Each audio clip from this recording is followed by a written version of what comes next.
Picture this. It's January 1203, in northern England, and the wind howls through gaps in the stone walls of a peasant cottage, where young William huddles with his family in the only heated room they can afford to warm. But they're not alone. 3 feet away, separated only by a low wooden partition, 2 cows and a pig provide essential warmth that keeps the family from freezing to death during the long winter night.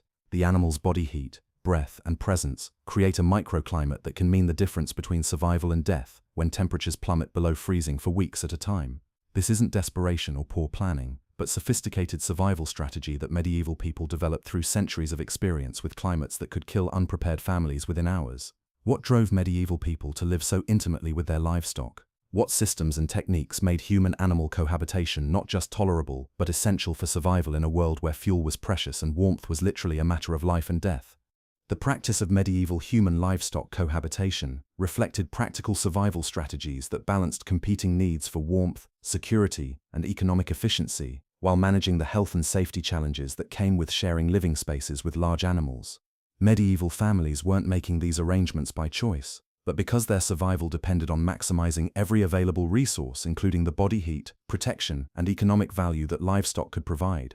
Medieval cottage architecture was specifically designed to accommodate both human and animal occupants through sophisticated building techniques that separated species while allowing beneficial heat sharing.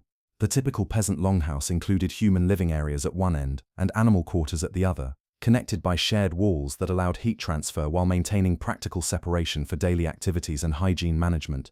The construction techniques used for human-animal housing required understanding of ventilation, drainage, and structural engineering that could create livable conditions for both species while managing the waste, moisture, and air quality issues that came with housing large animals indoors.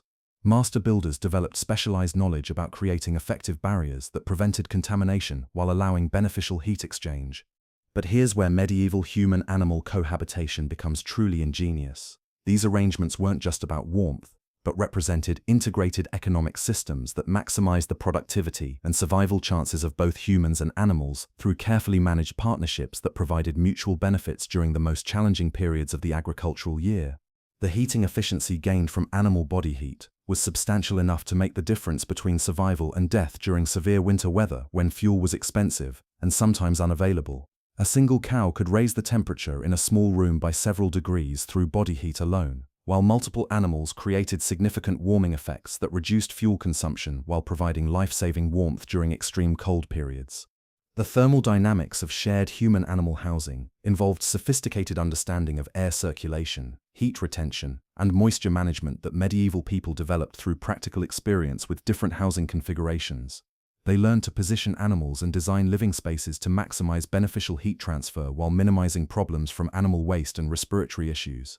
The economic advantages of shared housing included reduced construction costs, improved animal survival rates, and enhanced security that protected valuable livestock from theft and predation. Building separate animal housing required additional materials, labor, and maintenance that many medieval families couldn't afford, making shared housing a practical necessity that provided economic benefits beyond simple cost savings. Livestock security was a critical concern, because animals represented enormous investments that families couldn't afford to lose to thieves, wolves, or other predators. Keeping animals inside human living spaces provided protection that was often impossible to achieve with separate barns or outdoor housing, especially in areas where banditry and wild animals posed constant threats to valuable livestock. The animal husbandry techniques required for successful human-animal cohabitation included understanding of animal behavior, health management, and training methods that could make large animals safe and manageable in confined indoor spaces. Medieval farmers developed specialized knowledge about controlling animal movement, managing waste, and maintaining hygiene that made close cohabitation practical and relatively safe. Waste management systems for indoor livestock required daily attention and sophisticated techniques for removing manure, managing moisture, and maintaining air quality in shared living spaces. Medieval families developed effective cleaning routines, waste removal procedures, and ventilation strategies that could maintain livable conditions despite the obvious hygiene challenges of housing animals indoors. The health considerations involved in human-animal cohabitation included understanding of disease transmission, air quality management, and hygiene practices that could minimize health risks while still gaining the survival benefits of shared housing. Medieval people understood that certain precautions were necessary to prevent illness, while still maintaining the close proximity that provided essential warmth and security. Ventilation design in medieval cottages included sophisticated architectural features that could maintain air quality while retaining heat and preventing dangerous buildup of animal waste gases. These ventilation systems required careful engineering that balanced competing needs for fresh air, heat retention, and moisture control in buildings that housed both humans and livestock. The seasonal rhythms of human-animal cohabitation reflected agricultural cycles and weather patterns that determined when close proximity was most necessary and when animals could be housed separately. Summer months often allowed for outdoor animal housing, while winter conditions made indoor cohabitation essential for survival of both humans and livestock. Now here's where things get particularly interesting. The social hierarchies of medieval society created dramatic differences in how human-animal cohabitation was practiced, with poor families living in direct proximity to their animals, while wealthy households could afford separate facilities that provided warmth benefits without requiring shared living spaces. Wealthy peasants and minor nobles could afford to build separate animal housing that included shared walls or underground heating systems that captured animal body heat, while maintaining physical separation between human and animal living areas. These arrangements provided thermal benefits without the hygiene and social challenges of direct cohabitation.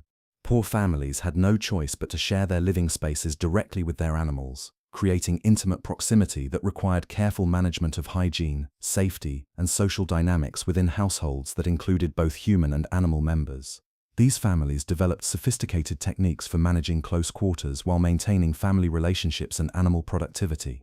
The guild regulations that governed urban livestock keeping created legal frameworks that controlled how animals could be housed within city limits while balancing public health concerns against economic necessities that made urban animal husbandry essential for food production and transportation services.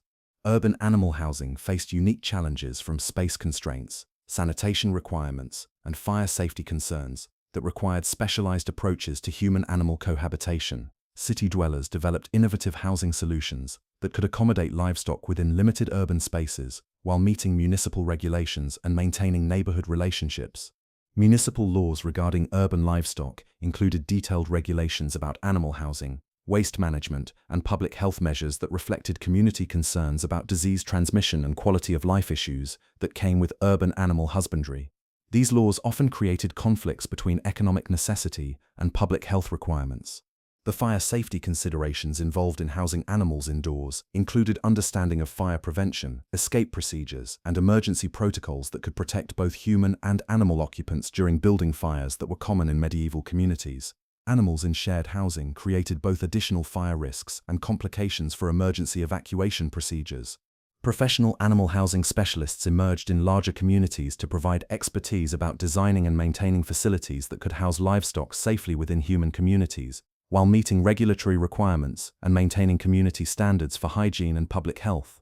But the challenges of human-animal cohabitation were substantial and required constant attention to prevent serious health and safety problems. The respiratory issues caused by animal waste gases could create serious health problems for human occupants, while injuries from large animals in confined spaces posed constant risks that required careful animal management and safety procedures. Disease transmission between humans and animals was a genuine concern that medieval people understood and tried to manage through hygiene practices, animal health monitoring, and separation procedures that could reduce risks while still maintaining beneficial proximity. Some diseases could spread between species, creating health risks that families had to balance against survival benefits. The psychological challenges of living in close proximity to animals included noise, odors, and behavioral disruptions that could create stress and discomfort for human occupants who had no choice but to share their living spaces with large, sometimes unpredictable animals. These challenges were particularly difficult for children and elderly family members who were most vulnerable to animal-related injuries. The social stigma associated with human-animal cohabitation created class distinctions where wealthy families looked down on poorer households that shared their living spaces with animals. This social judgment added psychological stress to arrangements that were often necessary for survival but were viewed as degrading by higher social classes.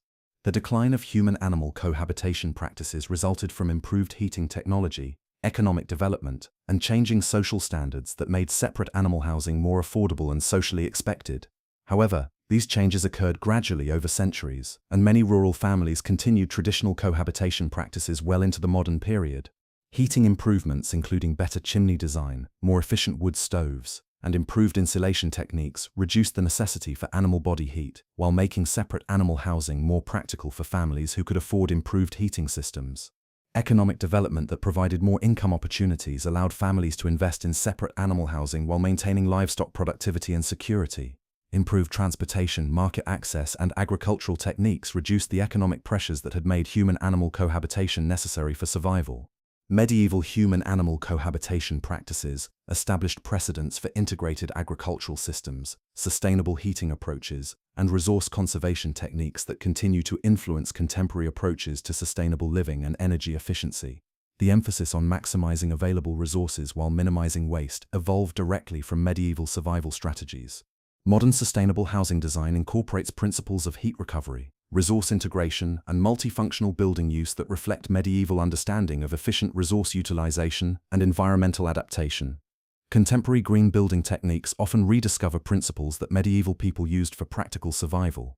Most importantly, medieval people demonstrated that survival in harsh environments requires creative adaptation, resource maximization, and willingness to accept trade-offs between comfort and necessity when circumstances demand innovative solutions to environmental challenges.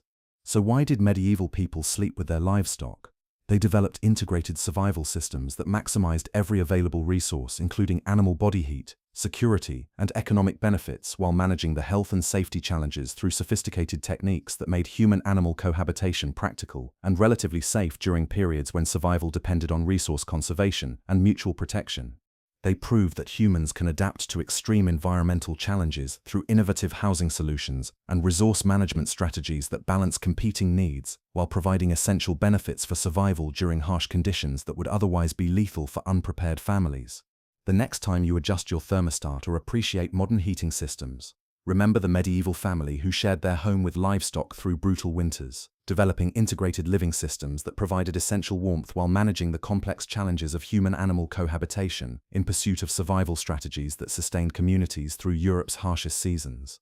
If you enjoy the hidden sides of medieval life, hit subscribe and give this video a like.